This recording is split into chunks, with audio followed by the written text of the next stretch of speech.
des prochaines semaines. Alors voilà, alors on va passer à la période de questions. Bonsoir tout le monde, Alain Dauteil. Ma première question, c'est concernant, encore une fois, les gaz de schiste, parce qu'on n'y est pas à bout de s'en sortir. Je me demandais, on a fait une demande officielle le mois de septembre, juste avant le début de la campagne.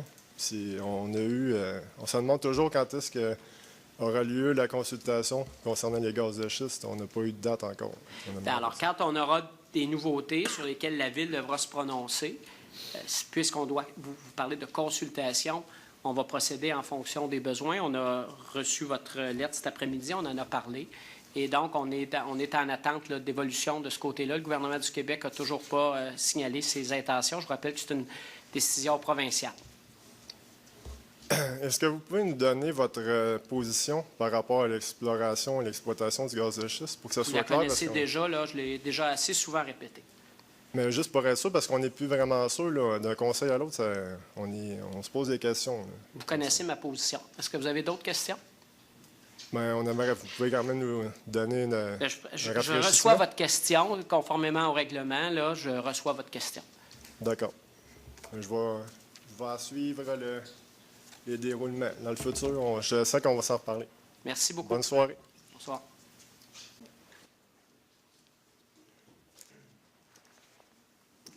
Bonsoir. Huguette Manceau. Pour respecter l'accord de Paris, le premier ministre du Québec, M. Philippe Couillard, s'est engagé à réduire les émissions de gaz à effet de serre de 37,5 % d'ici 2030. Est-ce que les municipalités sont tenues de prendre des mesures pour que cet objectif-là soit atteint? Oui, peut-être. M. Husk, là, vous pourriez parler de la planification de la Ville là-dessus? Oui, bien, le gouvernement n'oblige pas, comme tel, par la loi, les municipalités à prendre des actions. Il met en place des législations pour arriver, entre autres, le marché du carbone et autres choses comme ça.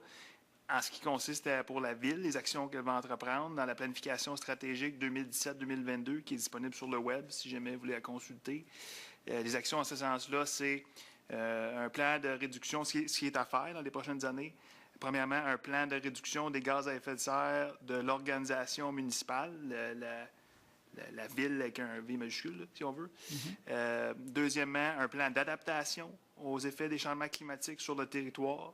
Et un autre qui touche, par la bande des émissions de gaz à effet de serre, c'est un plan de mobilité durable qui est à faire aussi d'ici 1 an et demi. C'est un peu les trois aspects que la Ville va s'attarder à la question des émissions de gaz à effet de serre directement, si on pourrait dire. Permettre d'ajouter, quand même, on a déjà fait dans le précédent mandat un bilan de notre organisation, où on a des émissions plus importantes de gaz à effet de serre. Et il y a déjà eu des actions là, de réduction dans les bâtiments, entre autres, là, qui ont été mises en place. À chaque budget, quand on fait le choix de nos véhicules, on essaie d'orienter vers des véhicules hybrides, des véhicules verts. Donc, toutes les actions dans le cadre de ce que la municipalité, elle, produit comme gaz à effet de serre, c'est bien documenté. Et on a déjà un bout de chemin de fait, là, en ce sens qu'on ne part pas à faire le bilan. Ça, c'est fait. On a été soutenu d'ailleurs par une subvention du gouvernement là, dans ce cadre-là. Mais vous savez, l'organisation municipale, c'est une chose, mais la plus grande émission de gaz à effet de serre, c'est le parc automobile et c'est les citoyens qui en sont les propriétaires. Mais est-ce que la Ville, vous vous êtes fixé une cible à atteindre concernant la réduction des gaz à effet de serre? Dans un premier temps, je dirais que c'est un gros morceau de s'attaquer aux réductions de gaz à effet de serre de la collectivité. Donc, la Ville a décidé comme première orientation de se faire les dents, comme on pourrait dire, sur l'organisation municipale afin de donner l'exemple dans la collectivité, donner l'exemple aux autres organisations aussi dans le milieu. Donc, on va commencer par faire ça. Il y a aussi le volet adaptation, comme je disais aussi. Mais je dirais que le plus grand effet structurant que la Ville pourra faire pour les prochaines années, à moyen et long terme, c'est le plan de mobilité durable qui va viser, selon les orientations à définir avec le Conseil, qui aura à changer un peu les habitudes, à amener un changement positif dans les habitudes de déplacement pour qu'ils soient plus durables. Parce que, comme Mme Marquis disait, les 90% des émissions de gaz à effet de serre sur le territoire, c'est le transport. J'ajouterais déjà toutes les actions qu'on a faites juste pour augmenter la desserte en transport collectif. C'est en soi une action de la Ville qui est en lien direct avec la réduction des gaz à effet de serre. Après ça, c'est aux citoyens de changer leurs habitudes. Merci, Mme Marquis. Merci. Merci, Mme Manceau. Bonjour, je suis Cathy Raymond de Saint-Bonaventure et j'amorce un projet de dépollution de la rivière aux Vaches dont le parcours débute dans un marécage sur le terrain situé en face de Rose-Romane qui, je ne sais pas s'il appartient à la ville ou à qui. Oui, il appartient à la ville. OK. À la ville, mais c'est dans Drummondville. C'est dans Drummondville. OK. Donc, la rivière aux Vaches commence à passe dans Drummondville, dans le fond, là. OK. Question 1. Est-ce possible d'avoir la carte détaillée ou approximative du futur site industriel là, qui va être au coin de Lavin puis boulevard Lemire, qui est près de ce marécage? Puis, est-ce que ce serait possible de savoir quel genre d'industrie va être à quel endroit puis quel genre de procédé industriel elles Si on le utiliseront? savait, on l'aurait déjà annoncé. OK, vous ne le savez non. pas encore, vous n'avez pas Non. d'idée, aucune idée de ce qui va s'implanter là. OK. Question 2. Dans vos plans pour ce site, avez-vous prévu de conserver le petit marais de 0,24 hectares qui apparaît sur la carte interactive des milieux humides pour les secteurs habités du sud du Québec de Canari Limité? Bien, il y a des lois. Évidemment, on protège les milieux humides, donc on va respecter les lois s'il y a un développement là. Puis c'est ce qui va être exigé du promoteur, puis c'est ce qu'on va exiger aussi. OK, vous ne savez pas comment vous allez faire pour le protéger? Bien, là? il y a des moyens, là, qu'il y aura des discussions. Ils devront obtenir un certificat d'autorisation OK. du ministère de l'Environnement. Merci beaucoup. C'est bien.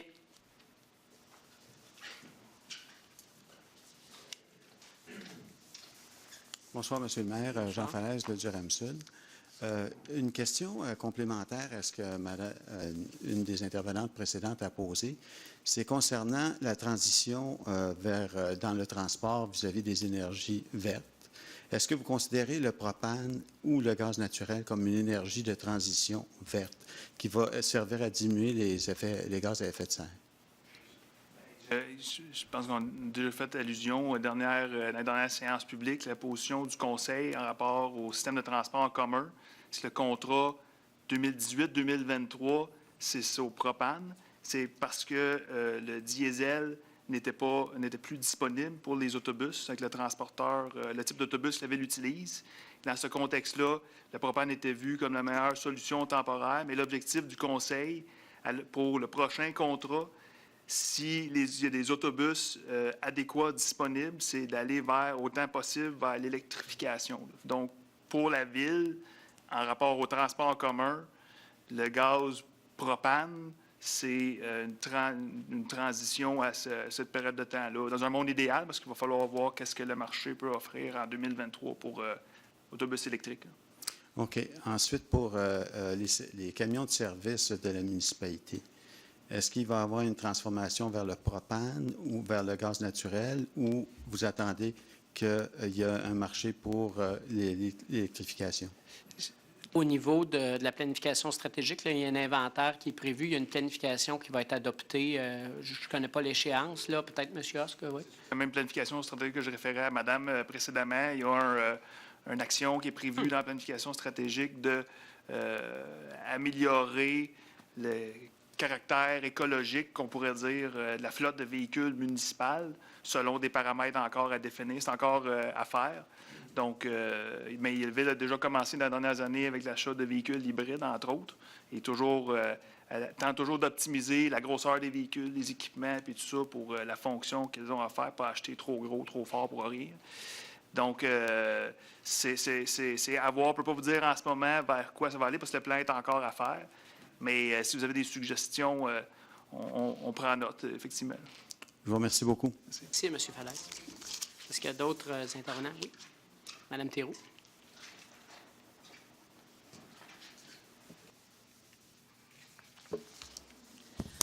Bonsoir, Michel Théroux. Alors, la Ville de Drummondville, en mai 2017, a voté une résolution pour demander une dérogation au règlement sur le prélèvement et la protection de l'eau, communément appelé RPEP.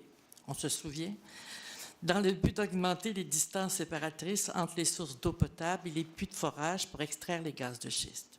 Ce faisant, la Ville s'est jointe à plus de 350 autres municipalités qui ont eu le courage d'adresser la même demande de dérogation au ministre responsable du développement durable, en tout cas, etc., etc. Le comité de pilotage formé des maires de 10 municipalités du Québec convoque prochainement les municipalités signataires de la fameuse résolution à une conférence appelée Conférence Drummondville 3. Il y a bien COP 21, COP 22, COP 23.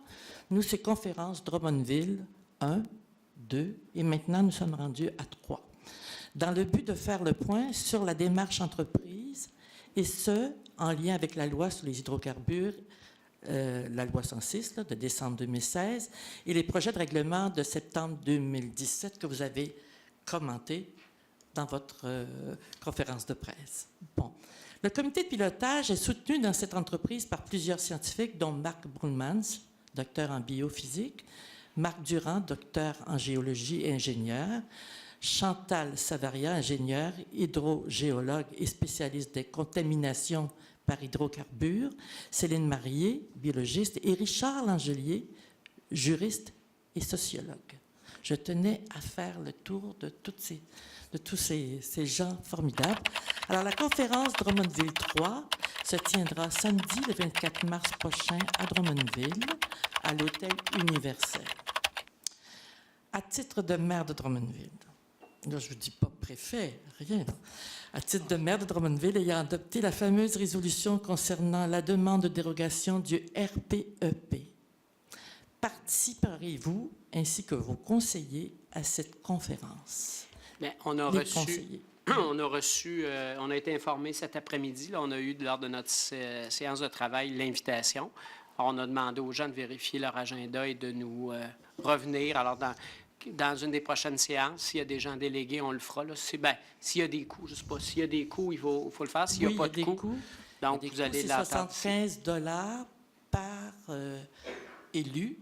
Donc, s'il y a des conseillères ou des ouais. conseillers qui sont délégués, à ce moment-là, à cette rencontre-là, vous aurez la résolution ici. Merci. Pour le maire, il n'y a pas de résolution nécessaire. Est-ce que je peux suggérer quelque chose? Allez-y. Vous voulez nous payer ça? Plusieurs. Ah, OK. Parce que je pense que c'est le dossier de l'heure. Parfait. Merci Bien, en beaucoup. tout cas, on a reçu l'invitation et on va la considérer. On en a discuté cet après-midi là, en fonction des différentes demandes d'agenda et des réalités de chacun. Merci beaucoup. Merci à vous. Il y a d'autres questions?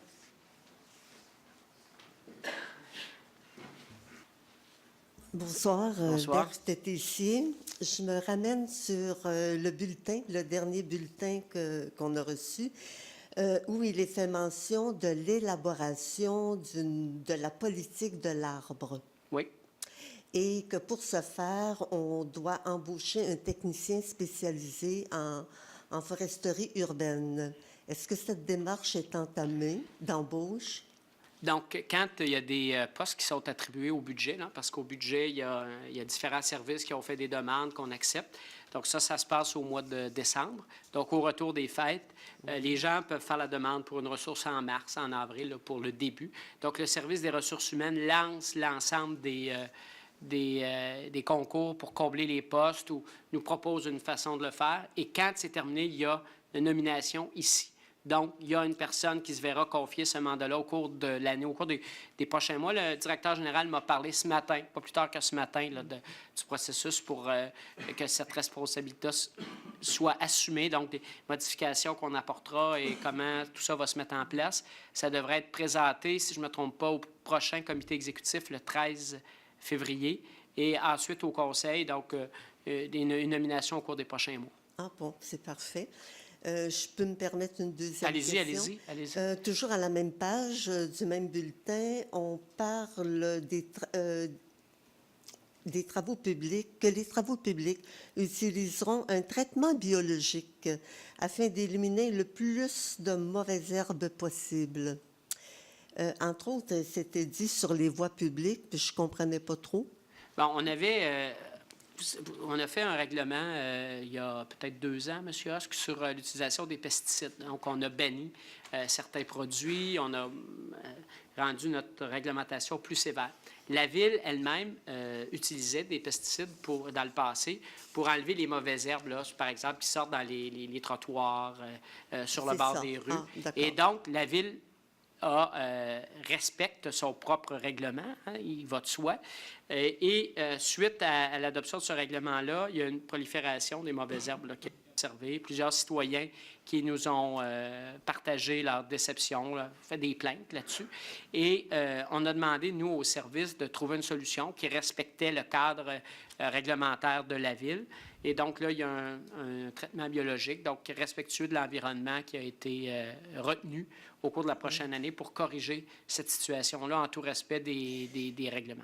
Est-ce qu'on pourra avoir plus d'informations sur ce traitement-là qui pourra peut-être servir à d'autres personnes? Je ne sais pas s'il y a des gens ici ou si vous avez des détails, Les M. solutions, Ouais. la solution retenue? Ouais, Oui, mais je dirais, on ne sait pas encore nous-mêmes. C'est quelque chose qui est à faire pour la prochaine saison. Mais je dirais que, absolument, là, je prends bonne note de votre Je demande. serais très intéressée à en savoir plus Ouais. parce que Je sais qu'on a prévu des mains aussi, plus de gens pour les arracher aussi. Ça, je le sais. Ça, c'est le facile. vous devinez ma pensée parce que je pense que c'est très difficile de venir à bout d'un pissenlit. Bien, on attendra Mais nous, c'est que les gens votre nous disaient au fond information. que les trottoirs devenaient verts et que les rues devenaient vertes. Donc, Est-ce que dans vos projets, c'est de penser peut-être d'amener les gens à une certaine tolérance de la dite mauvaise herbe? Bon, enfin, Écoutez, merci beaucoup. aidez-nous. Merci. Alors, ça met... Oui, M. Gagné.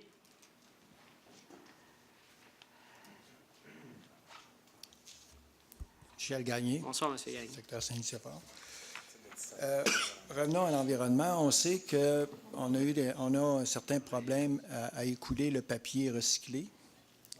La Chine a mis un embargo sur certains papiers. Nous, à Drummondville, j'ai su ce matin qu'on avait quand même bien su tirer notre épingle du jeu.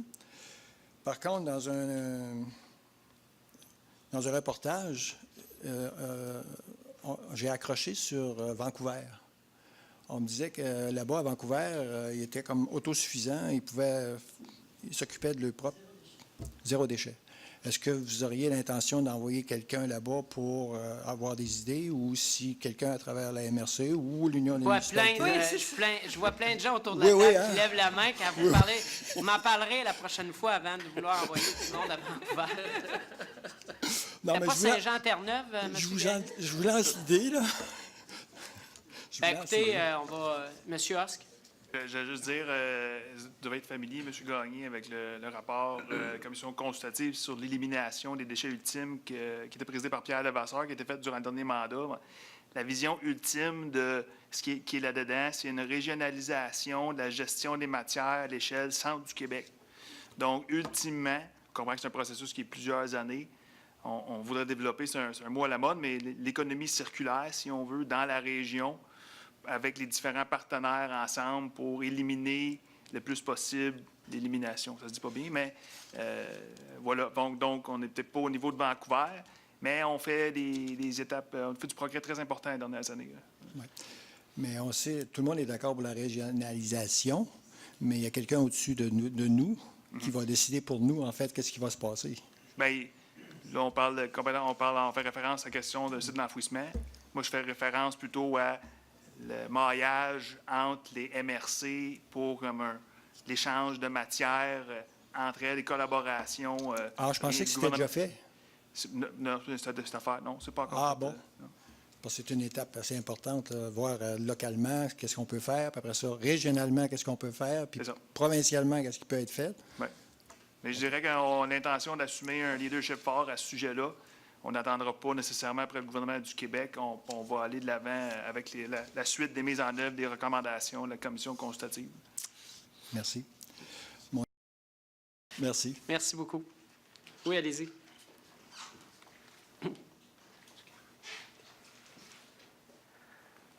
Je veux faire suite à ce que Mme Tessier a abordé concernant les pesticides.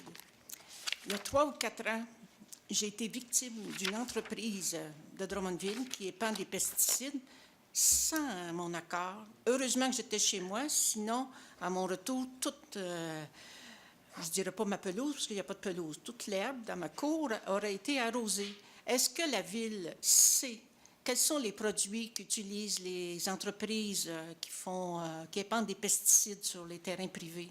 Oui, il y a toute une réglementation qui a été adoptée il y a 2 ans. Monsieur Husk? Ouais, la réglementation concerne les normes pour l'application sur le territoire en fonction de la température, le vent, tout ça. Vous pouvez même vous inscrire pour recevoir un préavis de l'entrepreneur. Si, mettons, il vient chez votre voisin, il va recevoir un préavis quelques heures, une journée ou 2 à l'avance. Mais l'homologation des produits comme tels relève du gouvernement du Québec. Maintenant, je ne sais pas si... il faudrait vérifier qu'on vérifie monsieur le directeur général avec le service de l'environnement parce qu'on tient un registre des entreprises qui doivent s'inscrire pour un permis de la Ville. Est-ce que les produits sont identifiés dans ça? Je n'ai pas la réponse en ce moment. Mais l'homologation comme telle, c'est niveau provincial. Le règlement date de 2 ans, donc vous avez parlé de 3 ou 4 ans, c'était avant l'entrée en vigueur du règlement. Bien, il suffit d'un seul appel téléphonique pour un propriétaire pour faire venir une entreprise. Si, peut-être que je pense que c'était ça, s'il suffit d'une erreur en inscrivant l'adresse de la personne, parce que ils avaient bien mon adresse, et c'était pas moi qui les avais fait venir. OK. Ouais. Alors, en tout cas, non, il y a des... Oui, c'est ça, je comprends. Merci. Merci. Ça met fin à la séance de ce soir. La prochaine assemblée du Conseil aura lieu le lundi 19 février prochain. Je prendrai une proposition pour la levée de l'Assemblée. M. Charret, appuyé par Mme Marquis. Merci beaucoup. Bonne fin de soirée et au plaisir de vous voir lors de la classique hivernale ce week-end. Merci.